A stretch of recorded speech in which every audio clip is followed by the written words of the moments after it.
নমস্কার বন্ধুরা, চলে এসেছি দেখো ভেন্ডি নিয়ে। ভেন্ডি অনেক রকম তোমরা খাচ্ছ, যে আজকে আমি যে ভেন্ডি রেসিপিটা করবো একদম অন্যরকমভাবে, অন্যরকম একটা জিনিস দিয়ে সুস্বাদু করব।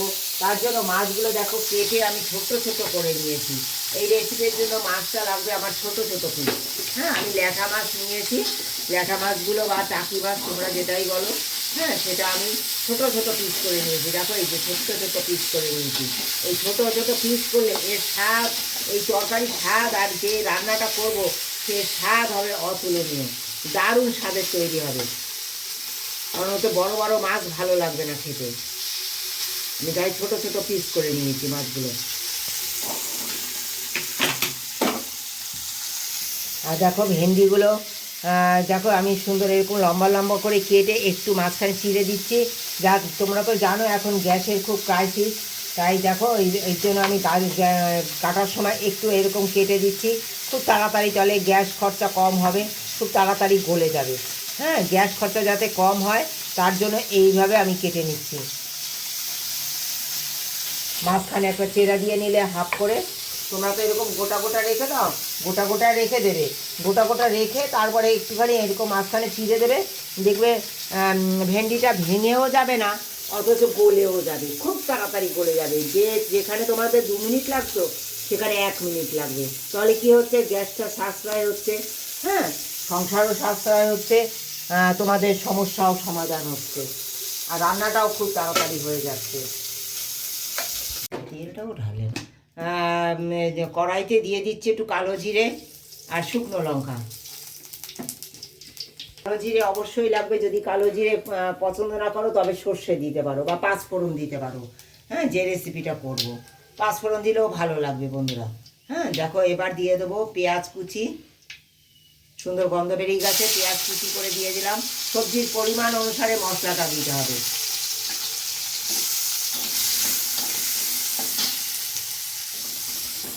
দেখো এই অবস্থায় দিয়ে দেবো লবণ একটু। প্রথমে লবণটা দিয়ে দেবো পেঁয়াজটা খুব তাড়াতাড়ি নরম হওয়ার জন্য। তোমরা পেঁয়াজ বাটাও দিতে পারো বন্ধুরা। হ্যাঁ, পেঁয়াজ বাটা দিলেও হবে। হ্যাঁ, আমার ছোটো ছোটো পেঁয়াজটাই কুচিয়ে দিয়ে দিয়েছি। এইবার দিয়ে দেবো টমেটো, একটা বড় গোটা টমেটো।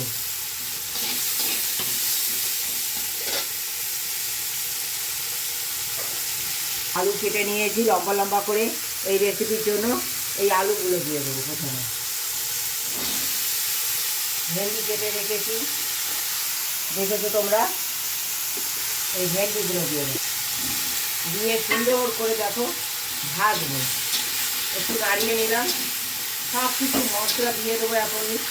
দিয়ে আমি কষিয়ে নেবো খুব ভালো করে। দেখো সামান্য সামান্য ধনিয়ার গুঁড়ো, জিরের গুঁড়ো, পরিমাণ মতো হলুদ আর আদা বাটা। লঙ্কাটা, শুকনো লঙ্কাটার এত ঝাল বন্ধুরা, মানে সব মশলা দিয়ে দেবো। একটা কাঁচা লঙ্কা, ঝাল যে যেরকম খেতে চাও। আমি একটা কাঁচা লঙ্কা চেরা দিয়েছি, তোমরা যদি 4টে চাও 4টে দিতে পারো, 10টা চাও 10টা দিতে পারো, বেটে চাও বেটেও দিতে পারো। হ্যাঁ, আমি এখন কম দিলাম কেন সেটা অবশ্যই তোমাদের বলবো, সঙ্গে থাকো, আশা করি ভালো লাগবে। এইভাবে পুরো কষিয়ে নিতে হবে। এই মশলা দিয়েছি, দিয়ে সুন্দর করে কষাতে হবে, জল ছাড়া কষাতে হবে, একদম জল দেওয়া যাবে না। চিংড়ি মাছ করে পুরো জল ছাড়া কষাতে হবে। তোমরা তো বলো বন্ধুরা, ঢ্যাঁড়সটা আগে না ভেজে নিলে পরে তোমাদের লালানি কাটে। তোমরা তো দেখেছো আমি ঢ্যাঁড়স আগে ভেজে নিই, মশলার সঙ্গে একসঙ্গে কষিয়েছি। এতটুকু দেখো লালানি হয়েছে কিনা দেখো। এই যে কষিয়েছি, কষানো পুরো কমপ্লিট হয়ে গেছে, ভাজা ভাজা হয়ে গেছে, মশলা একসঙ্গে কষিয়েছি, দেখো কত সুন্দর কষানো হয়েছে। এতটুকু লালানি হয়েছে কিনা দেখো তোমরা। কেন বলো তো, এই যে কড়াইটা যদি খুব ভালো করে তাতিয়ে নাও না, আর প্রথমে মশলা কষাবার সময় 1 মিনিট জোরে জোরে দিয়ে খুব জোরে করে নাড়তে হবে একসঙ্গে। হ্যাঁ, তাহলে আর ভাজার কোনো প্রয়োজন হয় না। আর যে তাতে লালানিও কাটবে না, আর মশলাও কষে যাবে। গ্যাসের খুব ক্রাইসিস, মানে পাল্টি করে করা একটা রেসিপি অনেক কঠিন ব্যাপার মানুষের হয়ে দাঁড়িয়েছে। তাই যখন গ্যাসে রান্না করবো আমরা যদি এইভাবে করি, কোনো লালানি কাটবে না। তোমরা দেখো আমি তরকারিটা রান্না করবো, আমার কোনো লালানি থাকবে না। ভাজা হয়ে গেছে, এতটুকু লালানি হয়নি, দেখেছো তোমরা? এতটুকু দেখো কষানো কমপ্লিট, এতটুকু লালানি বেরোয়নি। ঢ্যাঁড়স প্রায় গলেই গেছে, দেখো ঢ্যাঁড়স গলেই গেছে, অথচ লালানি বেরোয়নি, এই কারণেই হয়নি।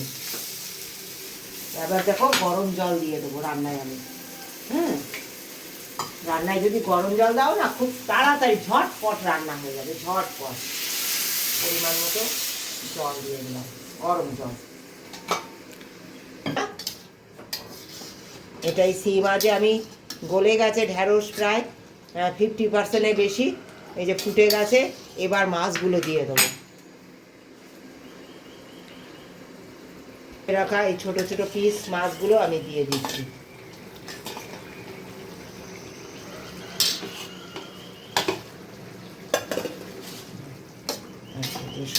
ওইদিকে তরকারি বসিয়ে দিয়েছি, তোমরা দেখেছো, ঝোল দিয়ে ওটা সিদ্ধ হতে দিয়েছি। এদিকে দেখো শিলে একটু সর্ষে নিয়ে নিয়েছি, সর্ষেটা সুন্দর করে মিহি করে বেটে নেবো বন্ধুরা। বেটে নিয়ে ফিরে আসছি তোমাদের সঙ্গে। গলে গেছে, এতটুকু কি তোমাদের দেখে মনে হচ্ছে আমার তরকারি লালানি কেটেছে? দেখো সব তরকারি দেখো কত সুন্দর গলেছে, দেখো সব কিছু দেখো কত সুন্দর। দেখো এই যে আলু ভাজা হয়েছে কি না, দেখো সব কিছু ভাজাও হয়েছে, মশলা একসঙ্গে আমি করে নিয়েছি। আর দেখো দেবো এবার, দেখো এই যে আম ফলসি ভিজিয়ে নিয়েছি। এই আম ফলসিটা এখন ভীষণ প্রয়োজন, এখনও সেইভাবে আমাদের গাছে কচি আম হয়ে ওঠেনি বড়, তাই আমি দেখো এই আম ফলসি ভিজিয়ে এই রান্নাগুলো করছি। তোমরা এইভাবে খেয়েও, শরীর স্বাস্থ্য ভালোও থাকবে আর খেতেও দারুণ টেস্ট হয়। হ্যাঁ, দেখো এই যে আম ফলসির জলটা দিয়ে দেবো, আম ফলসিটা পুরো দিয়ে দেবো বন্ধুরা, দারুণ স্বাদের হবে। দিয়ে দেবো সর্ষে বেটে নিয়েছি, দেখেছো, ছাবাটা দেবো না, জলটা দিয়ে দেবো বন্ধুরা। হ্যাঁ, দারুণ খেতে লাগে। এই যে সর্ষে বাটা দিয়ে দিলাম, আম কষি দিয়ে দিলাম, দিয়ে দেবো একটু কাঁচা সর্ষে তেল। হ্যাঁ, দিয়ে দেবো কাঁচা লঙ্কা বন্ধুরা।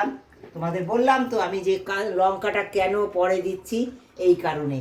আমি তখন অল্প দিয়েছি, একটা ফোড়নে দিয়েছি আর একটা কাঁচা লঙ্কা চেরা দিয়েছি। তোমাদের ঝাল বেশি প্রয়োজন হলে তোমরা অবশ্যই দেবে, কিন্তু যখন এই লাস্টে এইগুলো দেবে তখন কিন্তু কাঁচা লঙ্কা একটু দিতেই হবে। এই কাঁচা লঙ্কা চেরা দিয়ে এটা ঢেকে একদম রেডি, নামিয়ে দেবো। এইরকম ঝোল ঝোল থাকবে তরকারিটা, এরকম ঝোল ঝোল থাকবে। অবশ্যই এরকম ছোট মাছটাকে এরকম ছোট ছোট করে নিতে হবে, তবে বেশি স্বাদ হবে। হ্যাঁ, করে নিয়ে এরকম দেখো স্ট্যান্ডিং টাইমে আমি এটা রেখে দেবো। এটা দারুণ স্বাদে গন্ধে অতুলনীয় হবে। তোমরা মনে করছো এই কি এমন একটা ট্যালটেলের তরকারি, এর আবার কি স্বাদ হবে?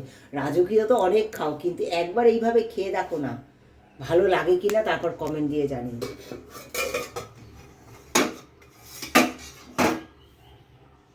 হয়ে গেছে আমার মাছ দিয়ে ঢ্যাঁড়সের টক।